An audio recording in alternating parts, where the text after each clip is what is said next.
what you're looking for. It's me, the LP. It's a style.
Apakah teman-teman tahu tentang apa itu hardware?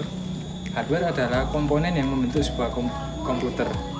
Hardware sendiri terdiri dari berbagai macam komponen seperti CPU, RAM, monitor, dan lain sebagainya.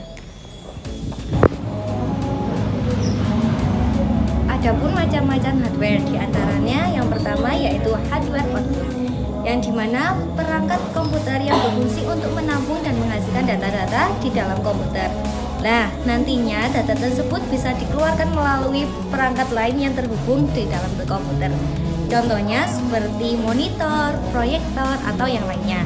Yang kedua yaitu hardware input, adalah perangkat keras yang berfungsi untuk memasukkan data atau informasi ke dalam komputer. Contohnya seperti keyboard, mouse, scanner, dan yang lainnya. Yang ketiga yaitu hardware proses. Hardware proses adalah perangkat komputer yang berfungsi untuk mengolah atau memproses berbagai data dan informasi yang dimasukkan ke dalam komputer. Hardware proses juga disebut sebagai inti dari komputer karena dapat memproses informasi yang dimasukkan ke dalam komputer secara tepat. Contohnya seperti CPU, VGA, RAM, dan power supply. Selanjutnya dari macam-macam hardware ada storage device. Storage device atau perangkat penyimpanan adalah hardware yang berfungsi untuk menyimpan data dan informasi. Contoh dari storage device sendiri ada dua, yakni HDD yaitu hard disk drive atau SSD state solid drive. Untuk penyimpanan di luar komputer kalian bisa menggunakan hard disk eksternal ataupun flash disk. Yang terakhir ada perangkat tambahan yang berfungsi untuk membantu komputer dalam menjalankan perintah dari pengguna atau user. Contoh dari perangkat tambahan sendiri ada modem. Modem ini berfungsi untuk menghubungkan komputer dengan jaringan internet. Untuk kegunaan dari hardware sendiri ada 6, yaitu yang pertama sebagai kerangka keras khusus yang memungkinkan software untuk menjalankan dan melakukan tugas-tugas tertentu. Yang kedua, menjalankan aplikasi atau data yang sudah diinstal. Dan yang ketiga, menerima input yang dilakukan oleh user dan nantinya akan diproses menjadi informasi baru. Yang keempat, mengolah data atau informasi yang sudah didapat melalui input. Dan yang kelima, memberikan output yang nantinya akan ditampilkan pada perangkat lunak keras khusus. Dan yang keenam yaitu menyimpan data atau informasi.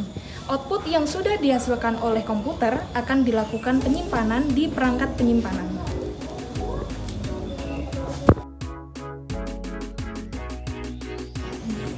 Kalian tahu gak sih apa itu software? Software atau perangkat lunak adalah data dengan format yang disimpan secara digital, termasuk program komputer, dokumentasi, dan informasi yang telah dibaca dan ditulis oleh komputer. Ada berbagai jenis perangkat lunak atau software yang terdiri dari satu, sistem operasi contohnya MXOS, yang kedua perangkat lunak produktivitas seperti PowerPoint, Excel, dan yang ketiga itu ada antivirus dan keamanan seperti Norton, dan perangkat lunak grafis itu seperti CorelDRAW, Illustrator, dan Photoshop. Nah, selanjutnya yang kelima ada perangkat lunak pengembangan, contohnya seperti Visual Studio dan IntelliJ IDEA.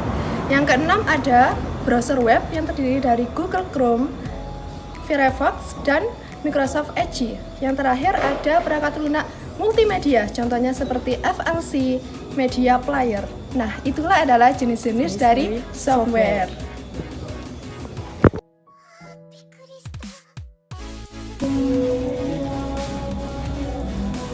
Baik, selanjutnya yaitu end user. End user adalah istilah yang mengacu pada pengguna akhir atau seseorang yang menggunakan produk, layanan, atau sistem untuk mencapai sebuah tujuan tertentu.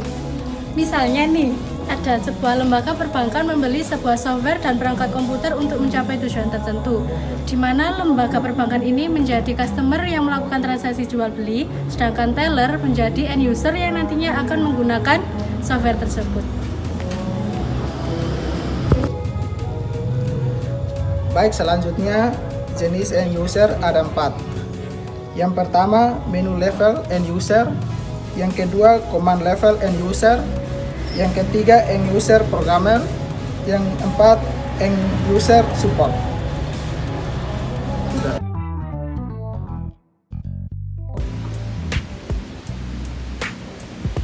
Baik, selanjutnya adalah aplikasi berbasis cloud. Aplikasi berbasis cloud adalah program perangkat lunak yang berjalan di internet, bukan komputer dan server lokal. Aplikasi berbasis cloud ini dapat menyimpan data dan sumber daya yang dapat diakses melalui internet dengan server jarak jauh. Keuntungan menggunakan aplikasi berbasis cloud antara lain yang pertama dapat diakses kemana saja dan di mana saja, penyimpanan data lebih aman, dapat skalabilitas tinggi dan meningkatkan efisiensi bisnis.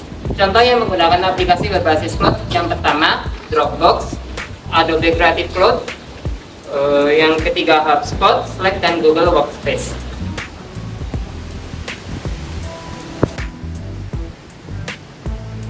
Adapun contoh implementasi cloud computing dalam berbagai sektor bisnis, di antara lain ada bidang kesehatan, di mana dalam ranah kesehatan tersebut itu sudah menerapkan sistem cloud terutama pada alat-alat kedokteran. Contohnya pada telemedicine yang memungkinkan penggunaan alat komunikasi jarak jauh antara tenaga kesehatan dan pasien. Yang kedua ada bidang pendidikan, yaitu implementasi teknologi cloud computing juga sudah lama digunakan di bidang pendidikan. Contohnya saja seperti Google Classroom, Zoom, Google Video for Education, dan lain-lain. Yang ketiga ada bidang teknologi keuangan dengan adanya cloud computing. Industri finance dengan mudah dalam melayani penggunaan serta transaksi serta mengawasi segala transaksi yang ada di bisnis tersebut. Yang keempat ada bidang pemerintahan, di mana cloud computing itu di bidang pemerintahan tidak kalah pentingnya dari bidang-bidang lainnya. Seperti Elterin telah bekerja sama dengan beberapa sektor publik seperti Bapeda Tuban, Kementerian PUPR, Diskominfo, Kemendikbud, dan Kemenparekraf dalam menunjang pekerjaan administrasi tersebut. Jenis layanan cloud computing diantaranya yaitu yang pertama, platform as a service. Pengguna dapat mengatur proses aplikasinya dan berfokus pada pengembangan aplikasinya tanpa harus memikirkan sistem operasi, jaringan, serta database. Contohnya yaitu Google Cloud Run, yang berfungsi untuk menjalankan aplikasi berbasis kontainer tanpa harus memikirkan tentang penyediaan, konfigurasi, dan pengelolaan server. Yang kedua yaitu software as a service. Kita dapat menggunakan secara langsung tanpa memikirkan adanya lisensi, serta dapat digunakan dimanapun dan kapanpun. Contohnya adalah Google Mail, LinkedIn, Twitter, Facebook, dan lain-lain. Yang ketiga yaitu infrastruktur as a service. Penggunaannya memiliki akses untuk konfigurasi secara virtual. Contohnya yaitu Google Cloud Storage, Google Virtual Private Cloud, dan Google Persistent Disk.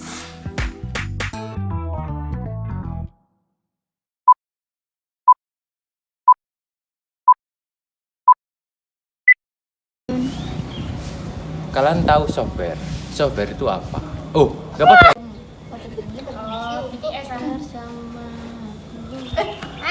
Gawe apa? Berotan.